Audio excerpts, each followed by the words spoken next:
Throughout the ages, architects and engineers have designed and built the great structures that have made our world and withstood the test of time. Hi, I'm Ed Asner. Welcome to Architects and Engineers. Let's look now at modern steel frame buildings. This is the Empire State Building, a marvel of modern architecture. It was built to last. Architects and engineers of today use computers to design and engineer buildings that will endure the forces of nature, such as earthquakes, fires, and hurricanes. This modern skyscraper was also built to last.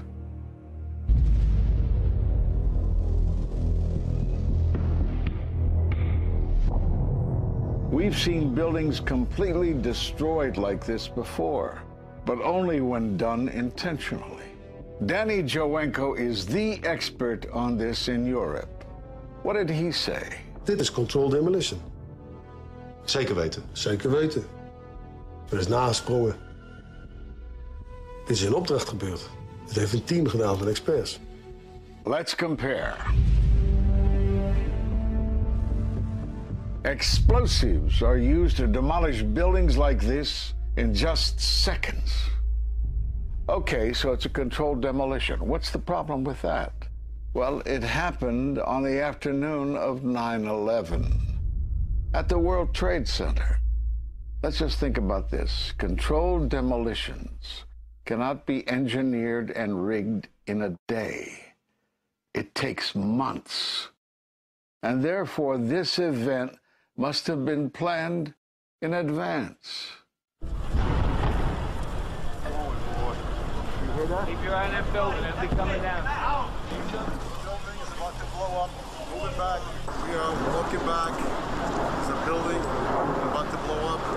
Did they actually use the word brought down, and who was it that was telling you this? The fire department, and they did use the word, we're going to have to bring it down. And these people heard explosions.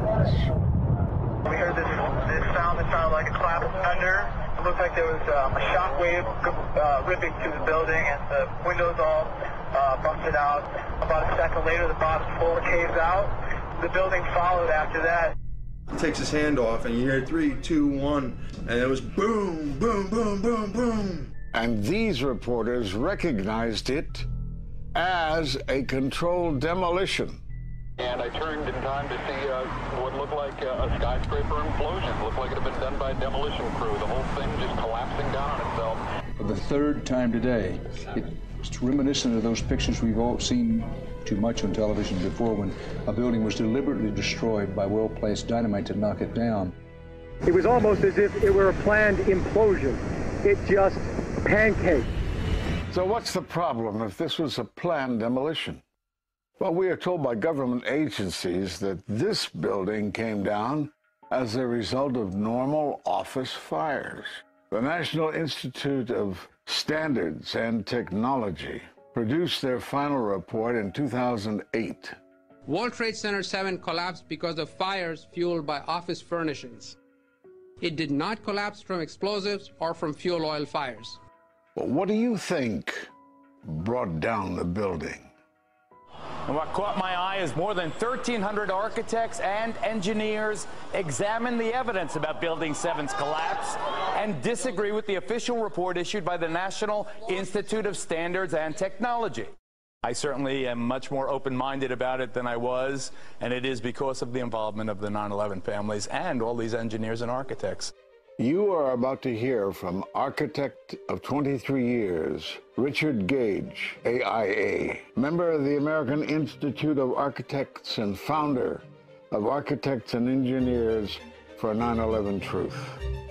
Now there are more than 1,500 architects and engineers who say that it could not have been brought down by office fires.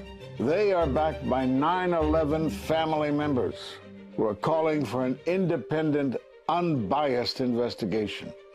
I'm Richard Gage. Fires have never before caused the collapse of any skyscraper.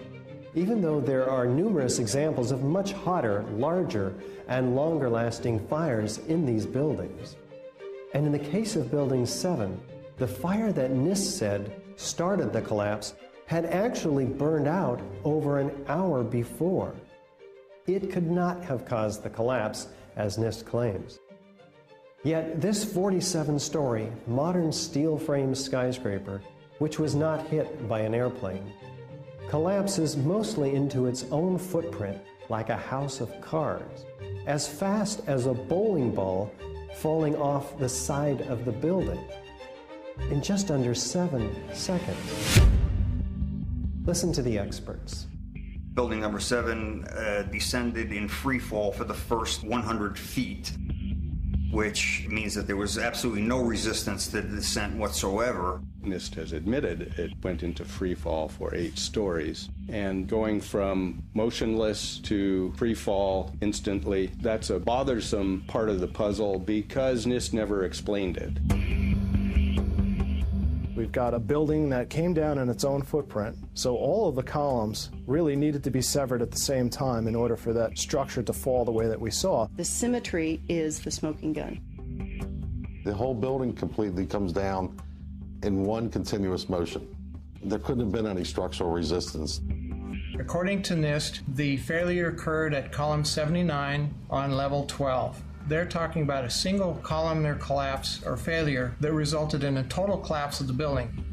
It is possible that you could have a local failure as a result of a connection failing. But the likelihood of that failure dragging the entire building in such a fashion that all the columns would fail at the same time is an impossibility. Impossibility? Yes. What I saw, it was a classic implosion. The center of the core, the penthouse area, starts to move first, and then the building follows along with it. I'd like to know why NIST excluded the document from FEMA in Appendix C that documented the evidence of melting steel. Why is this forensic evidence not being included in the report?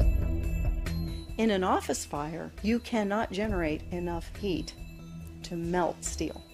And yet we have evidence of molten iron. R.J. Lee Company, USGS, and Dr. Stephen Jones's work, all three separately found these microspheres.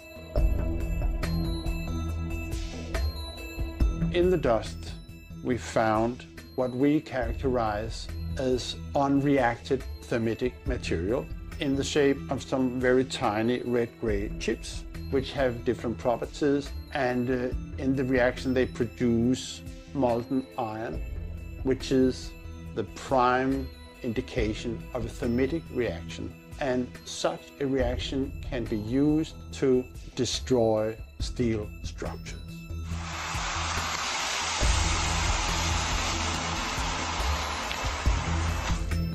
What we have found is a modern version of thermite, which we call nanothermite. There were these iron microspheres present in all of the dust samples that needed to have been formed in extremely high temperatures. I've independently seen thermitic activity within 2 separate independent samples of World Trade Center dust. My contention, based on finding thermite residue in the dust, is that it happened before. It didn't happen after in the fires that ensued in the rubble pile afterwards. All the characteristics of the microspheres tell me that thermite was involved in melting those steel beams. So thermite, if it was present at the World Trade Center and created this molten metal that so many witnesses and photographic evidence shows, would also explain the fact that the fires could not be put out at Ground Zero.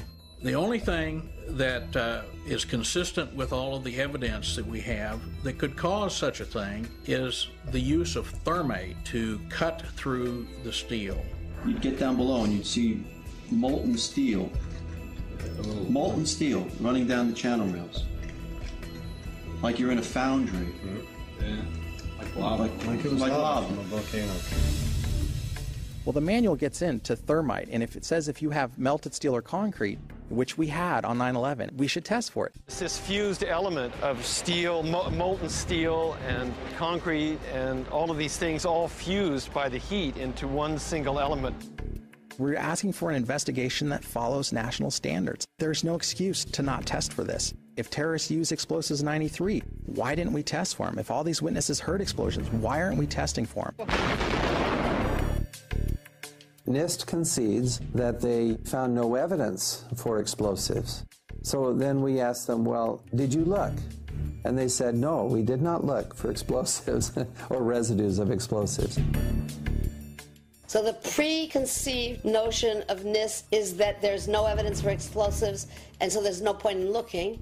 That is the most unscientific thing that you can possibly think of, not to look because you don't expect to find evidence, and in fact the evidence is overwhelming.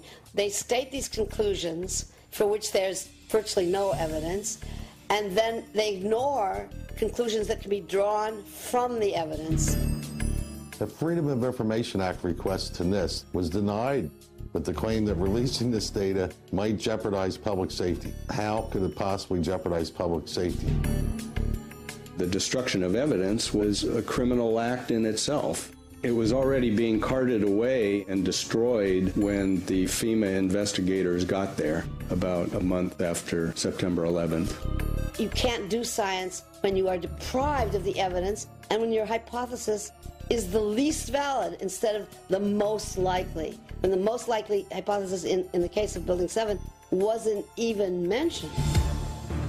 This is not science.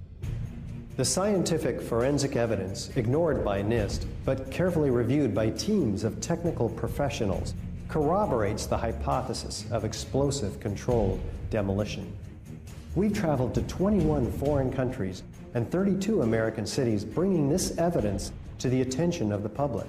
And we're backed by 9/11 family members and other concerned citizens who are calling for an independent, unbiased investigation.